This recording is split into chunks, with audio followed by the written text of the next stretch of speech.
13 dari kelompok 12. Perkenalkan, nama saya Gia Amanda Hirulida dengan akhiran NIM 118 dari kelompok 12.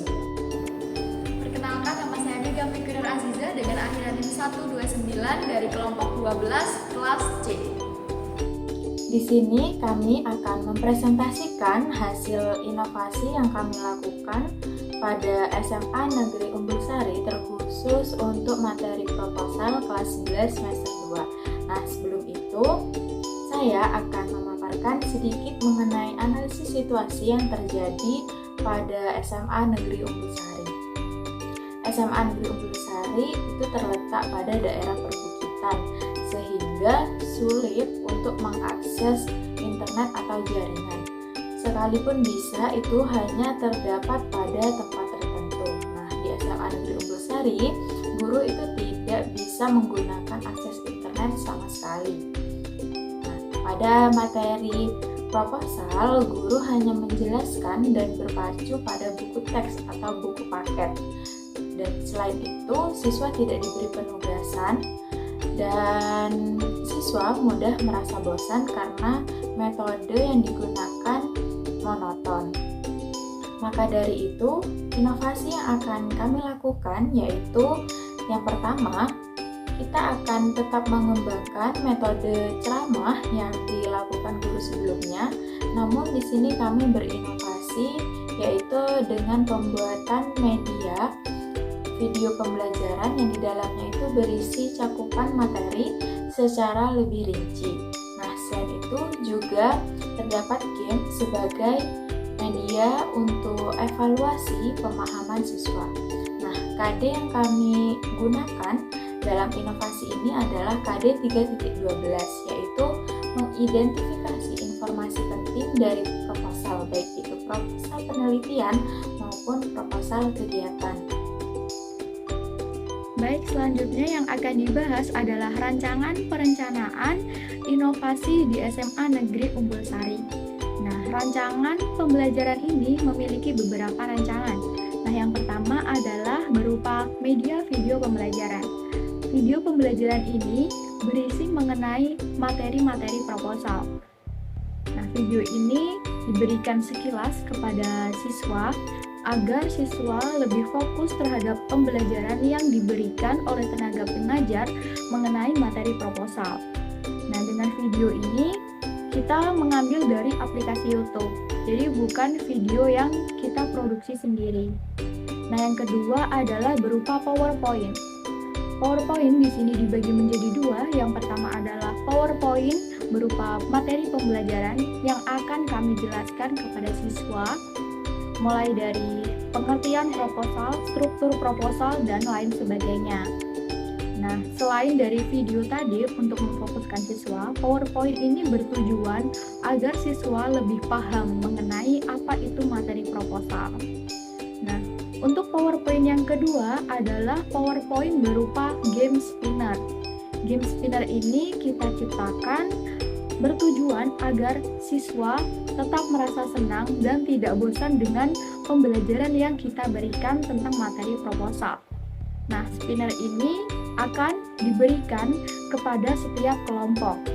Nah, jadi satu kelas ini dibagi menjadi dua kelompok. Lalu, setiap kelompok akan maju satu perwakilan dari kelompok tersebut, lalu akan melakukan spin. Nah, di dalam spinner ini berisi tentang struktur-struktur dari proposal. Nah, selanjutnya setelah mendapat struktur dari proposal tersebut, siswa diberikan hard file. Nah, hard file ini berisikan hard file proposal kegiatan dan proposal penelitian. Nah, setelah mendapatkan spinner, siswa diwajibkan untuk memaparkan dan menjelaskan setiap struktur yang dijelaskan di proposal tersebut. Nah, setelah memaparkan, hal ini ditujukan agar siswa merasa lebih paham dan mengerti tentang proposal dan struktur-strukturnya. Nah, selanjutnya terakhir sebagai bahan evaluasi, kami menyediakan proposal tersebut dan proposal tersebut akan siswa dijelaskan struktur-strukturnya, namun di sini siswa tidak menjelaskan semua dari strukturnya, melainkan siswa diberikan kesempatan untuk menjelaskan satu proposal, satu struktur di dalam proposal tersebut. Lalu ini digunakan sebagai tugas. Tadi adalah rancangan-rancangan pembelajaran yang akan kita lakukan di SMA Negeri Unggul Sari.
Proposal.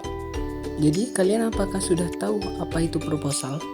Proposal sendiri menurut Hasnur Anwar pada 2004, suatu rancangan yang disusun untuk pelaksanaan kegiatan tertentu.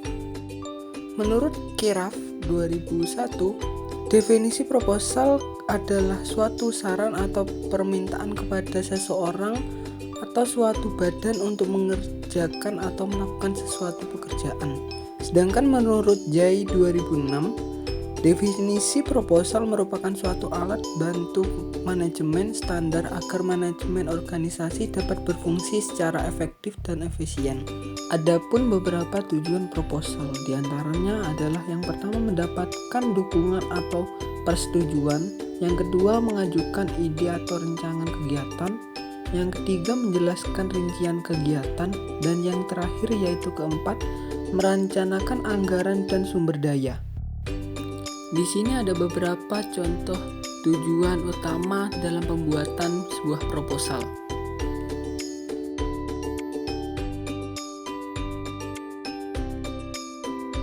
Materi yang selanjutnya adalah jenis proposal. Jenis proposal itu ada banyak, namun di sini kita akan berfokus kepada jenis proposal kegiatan dan proposal penelitian. Bagaimana sih perbedaannya? Nah, untuk yang pertama, proposal kegiatan berupa pengajuan untuk menyelenggarakan kegiatan, sedangkan proposal penelitian merupakan pengajuan untuk melakukan suatu penelitian. Jadi di sini terlihat perbedaan antara proposal kegiatan dan proposal penelitian dari tujuannya. Kemudian yang kedua, proposal kegiatan memiliki rincian pembiayaan kegiatan, sedangkan proposal penelitian tidak ada. Kemudian, proposal penelitian memuat metode penelitian, sedangkan proposal kegiatan tidak memuat bagian tersebut. Untuk perbedaan yang terakhir adalah proposal kegiatan menggunakan landasan teoritis, sementara itu proposal penelitian menggunakan landasan teoritis dan hipotesis. Untuk yang selanjutnya adalah struktur proposal kegiatan dan penelitian. Karena keduanya berbeda, maka struktur yang membangun juga berbeda. Untuk yang pertama itu proposal kegiatan, dimulai dengan struktur judul proposal, kemudian latar belakang kegiatan, tujuan kegiatan, kemudian tema kegiatan, peserta kegiatan, waktu dan tempat kegiatan, ketentuan dalam kegiatan, susunan panitia, dan diakhiri dengan rencana anggaran. Sedangkan pada proposal penelitian, dimulai dengan struktur latar belakang, kemudian rumusan masalah, tujuan penelitian, manfaat penelitian, landasan teori, dan yang terakhir adalah metode penelitian. Untuk yang pertama, struktur proposal kegiatan. Nah, sudah dijelaskan tadi bahwasannya yang pertama itu judul proposal. Pada bagian judul proposal adalah mencantumkan judul acara yang akan diselenggarakan. Kemudian, struktur proposal kegiatan yang kedua ada latar belakang kegiatan. Pastinya sebuah acara yang diadakan tidak dilaksanakan begitu saja, namun terdapat tujuan dan manfaat yang ingin dicapai. Maka dari itu, kita perlu menuliskan alasan diadakannya kegiatan tersebut pada struktur bagian latar belakang. Kemudian yang ketiga adalah tujuan kegiatan. Sebenarnya tujuan kegiatan sudah dijelaskan pada bagian latar belakang dalam bentuk narasi. Akan tetapi agar lebih jelas bisa menuliskannya kembali ke dalam bentuk poin-poin. Kemudian yang ketiga ada tema kegiatan. Tema kegiatan atau tema acara harus disesuaikan dengan kegiatan yang akan diselenggarakan. Kemudian yang kelima ada peserta kegiatan. Peserta kegiatan ini disesuaikan dengan peserta yang menghadiri kegiatan tersebut. Kemudian yang keenam ada waktu dan tempat kegiatan. Waktu dan tempat kegiatan ini berisi hari, tanggal, bulan, dan tahun serta durasi acara. Hal penting yang harus diketahui oleh pihak-pihak yang berkepentingan agar kegiatan yang kita adakan tidak bentrok dengan acara lain. Kemudian yang ketujuh ada rencana anggaran. Rencana anggaran berisi rincian biaya yang menjadi pertimbangan calon sponsor. Bantuan dari sponsor bisa berbentuk uang, barang, atau jasa gratis. Nah, sebagai imbalannya, kita wajib mencantumkan logo mereka di spanduk, media sosial, atau poster, atau menyebutkannya nama sponsor pada saat acara berlangsung. Sedangkan untuk struktur proposal penelitian yang pertama diawali dengan latar belakang. Di bagian ini perlu dituliskan hal apa saja yang menjadi latar belakang pentingnya penelitian. Kemudian yang kedua ada rumusan masalah. Rumusan masalah dituangkan dalam bentuk kalimat tanya. Kemudian yang ketiga ada tujuan penelitian. Tujuan penelitian adalah bentuk kalimat pernyataan dari rumusan masalah atau dengan kata lain menjawab dari pertanyaan rumusan masalah. Nah, kemudian yang keempat itu terdapat manfaat penelitian. Nah, pada manfaat penelitian itu ada dua, yakni manfaat akademis dan manfaat praktis. Manfaat akademis berhubungan dengan kemajuan bidang ilmu pengetahuan, sedangkan manfaat praktis berhubungan dengan kebijakan maupun evaluasi yang dapat dilakukan oleh pihak-pihak yang ada dalam penelitian. Kemudian yang kelima itu ada landasan teori. Nah, teori diperlukan untuk memecahkan masalah penelitian secara sistematis dan secara terarah. Kemudian yang keenam ada metode penelitian.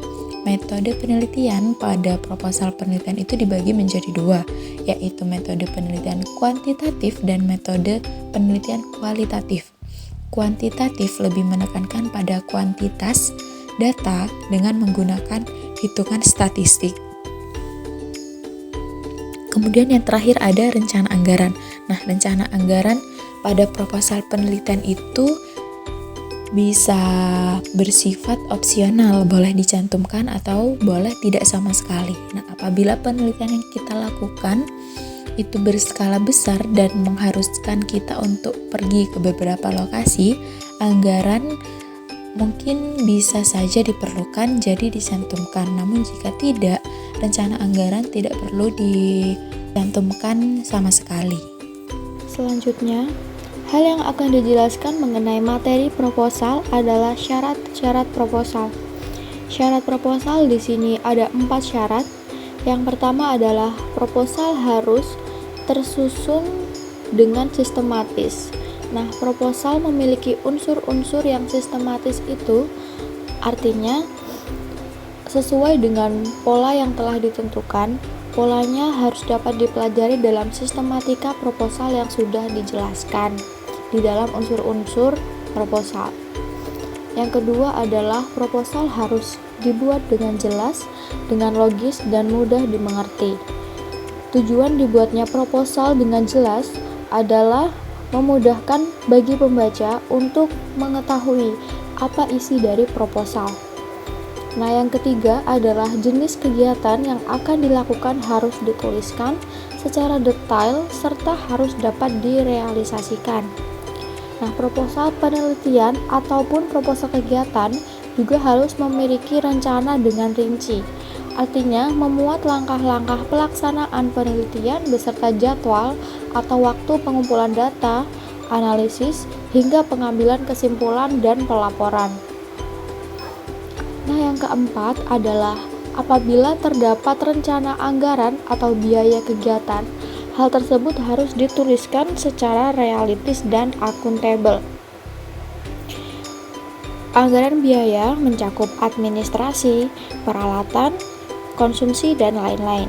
Isi anggaran biaya proposal disesuaikan dengan kebutuhan kegiatan yang akan dilakukan. Biasanya, anggaran biaya dalam proposal dirancang dalam bentuk rancangan anggaran biaya atau RAB. Di dalam terdapat besaran ongkos dan keperluan logistik yang diperlukan dalam satu kegiatan tersebut. Sama seperti halnya menyusun unsur atau membuat kerangka proposal pada umumnya, dalam penulisan anggaran biaya juga memperhatikan bahasa dan tulisan yang resmi, padat, dan rinci. Anggaran biaya ini juga disusun secara logis dan realistis, serta memperhatikan keseimbangan antara pengeluaran dan penghasilan. Hal ini bertujuan agar diterima secara logis oleh penyandang dana. Kaidah kebahasaan proposal. Dalam kaidah kebahasaan proposal memiliki beberapa kaidah yang diantaranya yang pertama adalah pernyataan argumentatif. Proposal banyak menggunakan kalimat argumentatif yang bersifat memberikan alasan untuk memperkuat atau menolak suatu pendapat. Ditandai dengan kata sebab, karena, dan oleh karena itu. Contohnya, oleh karena itu, kegiatan pentas seni yang diadakan di SMA Umbul Sari tidak hanya sebagai wadah untuk menggali minat bakat siswa, tetapi juga sebagai media untuk melepas penat. Yang kedua adalah pernyataan persuasif. Karena bertujuan untuk memperoleh izin dari pihak-pihak yang berwenang, proposal juga menggunakan kalimat persuasif, yaitu kalimat ajakan atau mempengaruhi dan membujuk terhadap sesuatu. Yang ketiga adalah istilah ilmiah. Istilah ilmiah sendiri adalah kosakata bidang ilmu pengetahuan tertentu yang mengandung makna khusus. Contohnya adalah di bidang pendidikan, kita mengenal kata efektif, kurikulum, buku pelajaran, media belajar, dan peserta didik. Yang keempat adalah verba. Verba adalah kata yang menggunakan gambaran proses, pembuatan, atau keadaan. Verba juga dikenal sebagai kata kerja. Ketika menulis proposal, tak jarang kamu menggunakan kata kerja di dalamnya. Contohnya, kegiatan perlombaan akan didokumentasikan oleh pihak-pihak panitia. Yang kelima adalah kata definisi. Kata definisi adalah kata yang memberikan penjelasan umum mengenai benda, hal, aktivitas, dan sebagainya. Ditandai dengan kata adalah, merupakan, yaitu, dan yakni. Yang keenam adalah kalimat perincian. Kalimat perincian adalah kalimat yang mengandung bagian kecil dari suatu uraian. Ditandai dengan kata selain itu, pertama, dan kedua. Contohnya, hal pertama yang harus dilakukan oleh panitia kegiatan pentas seni adalah menentukan tema acara. Yang 7, yang terakhir adalah kata keakanan. Dalam proposal sering ditemukan kata akan, diharapkan, atau direncanakan dalam sebuah proposal. Deretan kata ini disebut sebagai kata keakanan yang menyatakan kejadian yang akan terjadi di masa depan atau yang akan direncanakan. Dengan tujuan agar siswa lebih paham, maka di sini kami berinovasi untuk menyediakan contoh hard file dari proposal penelitian maupun proposal kegiatan.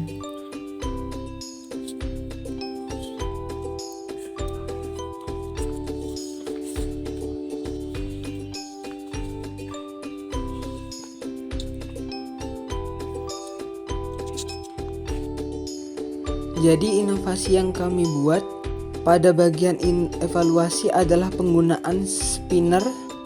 Spinner di sini dibuat secara manual dari PPT dan dalam pemutaran spinner ini tidak memerlukan akses internet sama sekali. Dan mekanisme spinner di sini sesuai dengan perancangan yang sudah dipaparkan sebelumnya. Sekian, terima kasih.